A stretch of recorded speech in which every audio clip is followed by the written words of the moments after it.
Donald Trump ने truth social पर post किया, तेल ओवरफ्लो कर रहा है, ईरान के पास कभी न्यूक्लियर वेपन नहीं होगा, शेयर बाजार में धुआंधार तेजी है, नौकरियां रिकॉर्ड स्तर पर हैं। लेकिन इस पोस्ट के बाद क्या यूएस ईरान को $300 बिलियन पे करने वाला है? क्या ईरान के साथ साइन हुई डील नहीं, ट्रंप का सरेंडर है?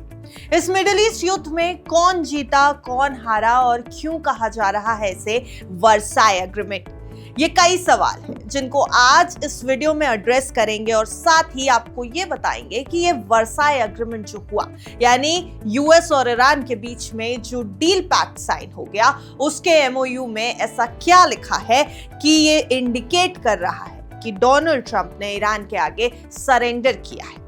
18 जून 2026 फ्रांस के ऐतिहासिक वर्साई महल में अमेरिकी राष्ट्रपति डोनाल्ड ट्रंप ने ईरान के साथ 14 पॉइंटेड एमओयू पर साइन कर दिया है, 14 सूत्रीय मेमोरेंडम ऑफ अंडरस्टैंडिंग पर। ट्रंप कह रहे हैं America first, peace, oil flowing, no nuclear for Iran. लेकिन क्रिटिक्स कह रहे हैं ये तो वर्साई एग्रीमेंट 2.0 है। यूएसए ने ईरान के आगे घुटने टेक दिए। ट्रंप के ट्वीट्स, एमओयू के मेजर हाइलाइट्स, ईरान को $300 बिलियन फंडिंग, हॉर्मुज स्ट्रेट का टोल, इजराइल हिजबुल्ला सीज़फायर, ये सब कुछ शांति है या स्ट्रैटेजिक सरेंडर?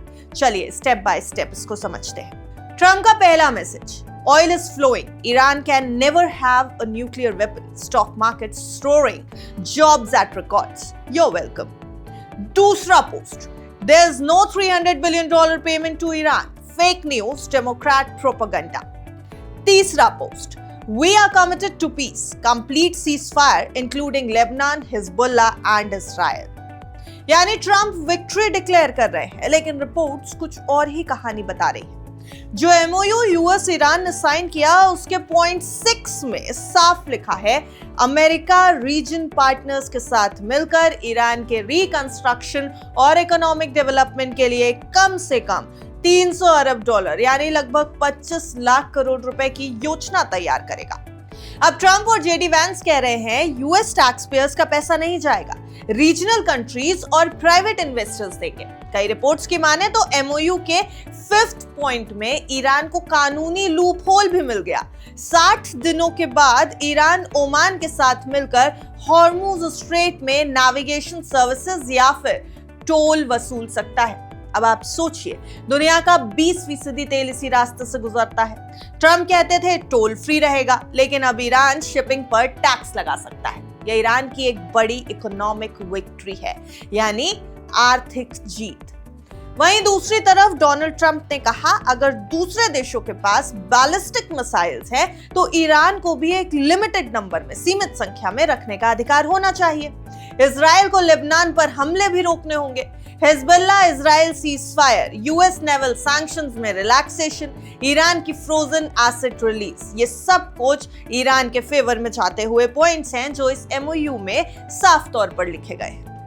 और अब आइए इस पूरे मिडिल ईस्ट टेंशन और ईरान यूएस डील के सबसे मेजर पॉइंट पर, न्यूक्लियर डील।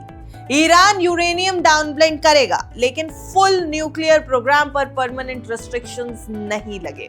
हालांकि ग्लोबल इकोनॉमी के लिए यह राहत की बात जरूर है कि ऑयल एक्सपोर्ट्स रिज्यूम हो रहे हैं, सैंक्शंस रिलीफ हो गए हैं, जिससे तेल के दाम एक बार फिर से गिर रहे हैं। लेकिन ये जो पूरा जिस्ट एमओयू से निकल के आया, उसके बाद इस पूरी डील को वर्साई ट्रीटी 2.0 कहा जा रहा है। क्यों कहा जा रहा है, समझिएगा। 1919 में, यानी 1919 में वर्साई ट्रीटी में जर्मनी को हार्श टर्म्स दिए गए थे, जिसने वर्ल्ड वॉर 2 की नींव रखी थी, दूसरे विश्व युद्ध की। अब 2026 में उसी जगह ट्रंप ईरान डील को वर्साई 2.0 कहा जा रहा है, जहां विजेता अमेरिका की हार और ईरान की जीत का दावा किया गया है। क्यों? क्योंकि ईरान को मिल रहा है इकोनॉमिक रिलीफ, जिसमें एसेट्स प्लस फंड्स भी मिलेंगे, मिसाइल लेजिटिमेसी, हॉर्मुज कंट्रोल भी मिलता दिख रहा है और ऑयल से रेवेन्यू भी मिलती हुई दिख रही है। और अमेरिका को कीमत चुकानी पड़ रही है स्ट्रैटेजिक डोमिनेंस कमजोर करके, इजराइल की सिक्योरिटी कंसर्न्स के साथ, और ट्रंप को डोमेस्टिक बैकलैश तो मिल ही रहा है। अब वॉशिंगटन डीसी में अमेरिका के पूर्व राष्ट्रीय सुरक्षा सलाहकार जॉन बोल्टन की माने तो उन्होंने भी अमेरिका ईरान शांति समझौते पर सवाल उठा दिया। कहा कि ट्रंप ने इस डील पर साइन तो कर दिए, लेकिन मेरे हिसाब से ये एक गलती है। अब आप इसे वापस नहीं ले सकेंगे। बोल्टन के मुताबिक इस रास्ते पर किसी तरह का टोल या टैक्स नहीं लगाया जा सकता और ना ही जहाजों की आवाजाही पर रोक होनी चाहिए। उन्होंने चेतावनी देते हुए यह भी कहा कि अगर ईरान आने वाले समय में जहाजों से टोल वसूलने या फिर नए रेस्ट्रिक्शंस लगाने की कोशिश भी करता है तो ये पूरी डील टूट सकती है, ये समझौता टूट सकता है। उनके अनुसार डील तभी तक चलेगी जब तक ईरान अंतर्राष्ट्रीय नियमों का पालन करता रहेगा।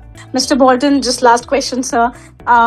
Since you have closely worked with Trump and also on Iran, if you were sitting in the Situation Room today, would you advise President Trump to walk away from this deal or use the next 60 days to harden it dramatically? Well, he signed it. That's a mistake. You can't correct that now. But what I would insist is on absolutely strict performance by Iran, and I would focus, because the issue of the Strait of Hormuz is the center of this deal.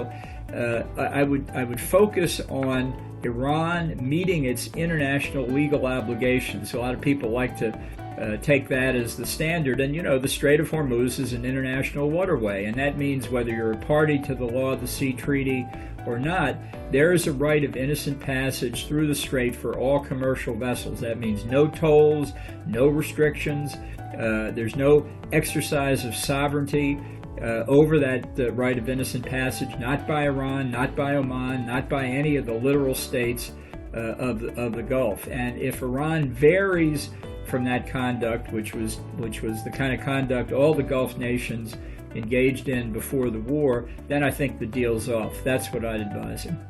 तो एक तरफ जहां कुछ लोग इस पूरी deal को बिना ज्यादा खून बहाए सीज फायर, ऑयल सस्ता करने के और मार्केट्स को ऊपर ले जाने की बात कह रहे हैं, वहीं ट्रंप की एक बेहतरीन कूटनीति मान रहे हैं और दूसरी तरफ क्रिटिक्स का दावा है कि मैक्सिमम प्रेशर कैंपेन का अंत सरेंडर में हुआ, वो भी यूएस की तरफ से। ईरान एम्पावर्ड हो गया। वैसे ट्रंप ने कहा है कि अगर 60 दिन में परमानेंट डील नहीं हुई तो हम फिर से अटैक कर सकते हैं ईरान पर। आपको क्या लगता है? कमेंट सेक्शन में बताइएगा जरूर। इस डील को कैसे देख रहे हैं? हालांकि तेल सस्ता हो गया है, लेकिन कई लूप होल्स हैं, जिसके बाद फिर से कंसर्न है क्रूड ऑयल की कीमतों को लेकर के।